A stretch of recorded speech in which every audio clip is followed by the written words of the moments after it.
نحمده ونصلي على رسوله الكريم اما بعد فاعوذ بالله من الشيطان الرجيم بسم الله الرحمن الرحيم الحمدللہ کہ سورہ قیامہ کے درس پر ہمارے اس منتخب نصاب کا حصہ دوم مکمل ہو گیا ہے، جس کا سلسلے وار درس ان مجالس میں ہو رہا ہے۔ آگے بڑھنے سے پہلے پھر ذہن میں تازہ کر دیجئے، یہ منتخب نصاب 6 حصوں پر مشتمل ہے۔ اس کا نقطہ آغاز سورۃ العصر ہے، جس میں انسان کی فوز و فلاح اور آخرت کی کامیابی کے لیے 4 شرطیں بیان ہوئی: ایمان، عمل صالح، تواصی بالحق، تواصی بالصبر۔ پہلے حصے میں اس سورہ مبارکہ کے علاوہ 3 اسباق اور ہیں جو بہت جامع ہیں، تو پہلا حصہ جو ہے جامع اسباق پر مشتمل ہے۔ دوسرا حصہ ایمان کے مباحث پر مشتمل ہے، یعنی جو شرائط اور لوازم نجات ہیں ان میں سے اب پہلے کے بارے میں تفصیل سے گفتگو ہو گئی۔ تیسرا حصہ جو ہے وہ عمل صالح، یعنی لوازم نجات میں سے جو دوسری شرط ہے، اب اس کے بعض پہلوؤں پر بحث ہوگی۔ اگرچہ ایک نگاہ باز گشت اگر ڈالیں تو اب تک جو 9 اسباق ہم نے پڑھے ہیں ان میں بھی کسی نہ کسی پہلو سے عمل صالح کا ذکر موجود ہے۔ سورۃ العصر میں جیسے ایمان کا لفظ ایک جامع عنوان کی حیثیت سے ہے، ایسے عمل صالح ہے۔ والعصر ان الانسان لفی خسر الا الذین آمنوا وعملوا الصالحات۔ پھر دوسرا سبق سورہ آیہ بر کا، اس میں اس عمل صالح کے 4 گوشے نمایاں کیے گئے۔ ایک انسانی ہمدردی کے تحت اپنا مال خرچ کرنا، وآتى المال على حبه ذوي القربى واليتامى والمساکین وابن السبیل والسائلین وفی الرقاب۔ پھر عبادات، وَأَقَامُوا الصَّلَاةَ وَآتُوا الزَّكَاةَ۔ پھر معاملات انسانی میں وَالْمُوفُونَ بِعَهْدِهِمْ إِذَا عَاهَدُوا۔ پھر حق کی علمبرداری میں صبر اور مصابرت، وَالصَّابِرِينَ فِي الْبَأْسَاءِ وَالضَّرَّاءِ وَحِينَ الْبَأْسِ أُولَٰئِكَ الَّذِينَ صَدَقُوا وَأُولَٰئِكَ هُمُ الْمُتَّقُونَ۔ تو عمل صالح کی ایک تصویر اس میں آ گئی ہے، ایک مکمل انسانی شخصیت کا ہیول آ گیا ہے۔ پھر تیسرا سبق تھا ہمارا سورہ لقمان کا دوسرا رکوع، اس میں والدین کے ساتھ حسن سلوک، اللہ کا شکر، راستہ اس کا اختیار کرنا، اس کی پیروی کرنا جس نے اپنا رخ اللہ کی طرف کر لیا ہو۔ پھر نماز کا قیام، اقیم الصلاۃ وامر بالمعروف وانہی عن المنکر، نیکی کا حکم، بدی سے روکنا۔ پھر اس کے بعد یہ ولا تصعر خدک للناس ولا تمش فی الارض مرحا، تکبر نہ ہو، غرور نہ ہو، اکڑ کر چلنا نہ ہو۔ پھر اس سے بھی آگے واقصد فی مشیک واغضض من صوتک، چال میں میانہ روی اور آواز کو پست رکھنا۔ پھر سورہ حامیم سجدہ میں اللہ تعالیٰ کی بندگی پر دل کا ٹھک جانا، پھر اللہ کی طرف لوگوں کو بلانا، دعوت دینا۔ پھر یہ کہ اگر مخالفت ہو اور کوئی پرسیکیوشن ہو تو جواباً ایک نہایت عمدہ طرز عمل اختیار کرنا۔ یہ 4 اسباق جو تھے یہ تو تھے جامع۔ پھر ہم نے ایمان کے مباحث میں سورہ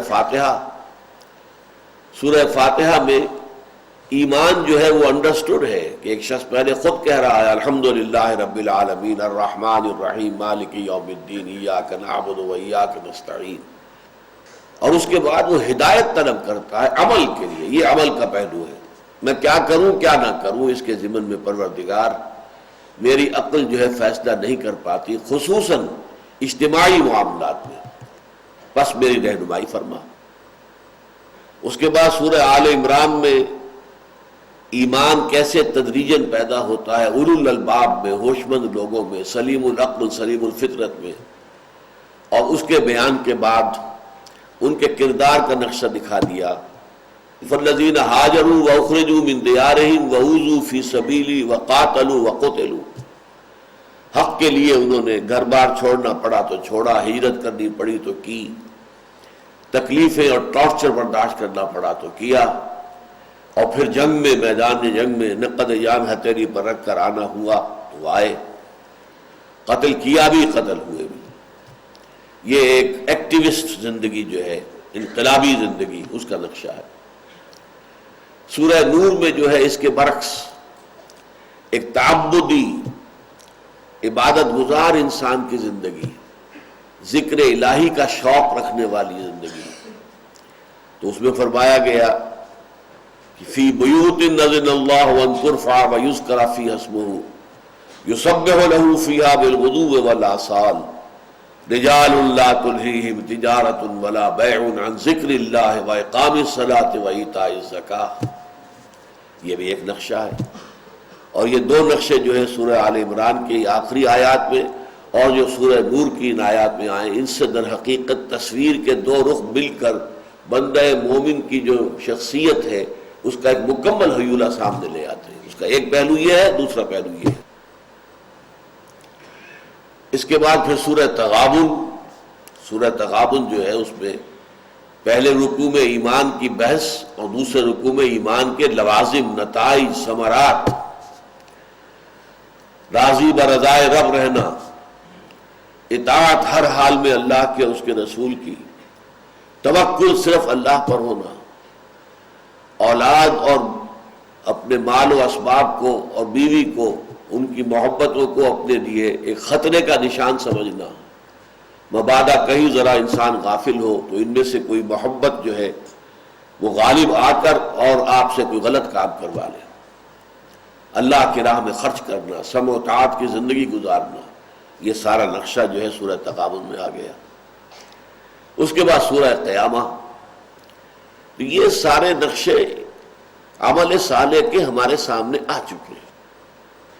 یہ جو تیسرا حصہ ہے اس منتخب نصاب کا، اس میں عمل صالح کی بحث ایک اور ترتیب سے ہے. وہ اس طرح سمجھیے کہ انسان سب سے پہلے تو ایک انفرادی شخصیت ہے، فرد ہے، اور بالآخر ہمارا معاملہ جو اللہ کی عدالت میں ہوگا وہ بھی فرد کی حیثیت سے ہوگا. کلہم آتی ہے یوم القیامت فردا. وہاں کا محاسبہ جو ہے، حساب کتاب انفرادی ہے. اچھا، اس فرد کے بھی دو پہلو ہیں. اس فرد کی جو سیرت و کردار کا نقشہ قرآن چاہتا ہے کہ وجود میں آئے، تو ایک تو یہ کہ اس کی بنیادیں ہیں، اساسات ہیں. ایک عبارت ہے، اس کی بنیادیں، اس پر عبارت اٹھے گی. تو پہلے تو دو ایسے مقامات اس میں شامل ہے کہ جس میں تعمیر سیرت کی اساسات کا بیان ہے. وہ ایک ہی درس ہے لیکن مقامات دو ہیں. پھر یہ کہ ایک پوری طرح تعمیر شدہ شخصیت جو وہ اخلاق حسنہ اور اس کے اندر جو بھی خصوصیات پیدا ہو جائیں گی نمایاں، جس کی شخصیت جو ہے وہ واقعتاً صحیح بنیادوں پر تعمیر ہو چکی ہے، اس کا نقشہ ہمارے سامنے آئے گا سورۃ الفرقان کے آخری رکوع میں. پھر یہ ہے کہ یہ فرد ایک خاندان کا فرد ہوتا ہے. اس خاندان کی بنیاد پڑتی ہے شوہر اور بیوی کے باہمی تعلق سے. اس کا نظام کیا ہونا چاہیے، اس میں کیا اندیشے مضمر ہیں اور کیا رول اختیار کرنا چاہیے جو خاندان کا سربراہ ہے اس کو. پھر اس سے اوپر آئے تو ایک معاشرہ ہے بڑے پیمانے پر، خاندانوں کا اجتماع جو ہے وہ معاشرہ ہے.